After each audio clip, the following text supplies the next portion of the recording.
നിലനിർത്താം. എന്നാൽ അഭ്യംഗം ചെയ്തുകൂടാത്ത ചില ആൾക്കാരുണ്ട്. അവർ ആരൊക്കെയെന്നും ആചാര്യൻ വളരെ വ്യക്തമായി തന്നെ പറയുന്നുണ്ട്. ഇപ്പോൾ കഫരോഗങ്ങൾ ഉള്ളവർ എന്ന് പറയും. എന്ന് പറഞ്ഞാൽ എന്താണെന്ന് വെച്ചാൽ ഇപ്പോൾ കഫക്കെട്ടൊക്കെ ഉള്ളവർ, ചെസ്റ്റ് ഇൻഫെക്ഷനൊക്കെ ഉള്ളവർ ഒന്ന് ആലോചിച്ച് നോക്കൂ. നമ്മൾ എണ്ണ തേച്ച് കുറച്ച് നേരം നിന്ന് കഴിഞ്ഞാൽ തീർച്ചയായിട്ടും ആ ഇൻഫെക്ഷൻ കൂടും അല്ലേ?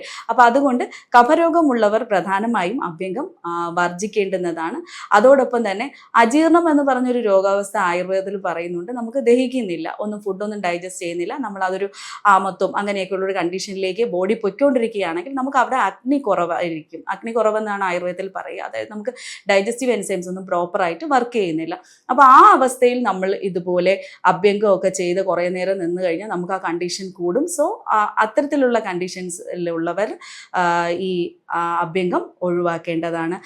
അതുപോലെ തന്നെ പ്രധാനമായും നമുക്ക് ഒരു ട്രീറ്റ്മെൻ്റ് ഒക്കെ ചെയ്ത് ക്ഷീണിച്ചിരിക്കുന്ന ആൾക്കാർ, അതായത് ഇപ്പോൾ നമ്മൾ ആയുർവേദത്തിൽ പഞ്ചകർമ്മയിൽ പറയും വമനം വിരേചനം ഒക്കെ ചെയ്തിരിക്കുന്നവർ ടയേർഡായിരിക്കും കുറച്ച്. അപ്പോൾ അങ്ങനെയുള്ളവരിൽ ഈ അഭ്യംഗം പോലെയുള്ള പ്രൊസീജിയർ, ഇത് നമ്മൾ കുറച്ച് എസേഷണൽ ആയിട്ടുള്ളൊരു പ്രൊസീജിയറാണ്. അപ്പോൾ അത് പിന്നെ റിപ്പീറ്റഡ് ആയിട്ട് ചെയ്യുന്നത് നല്ലതല്ല.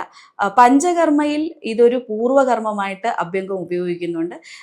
അത് നമ്മൾ ഒരു ഡിസീസിന് ട്രീറ്റ്മെൻറ്റിൽ ഉപയോഗിക്കുന്ന അഭ്യംഗമാണ്. അത് നമ്മൾ ഡെയിലി റുട്ടീനിൽ പറയുന്നതല്ല.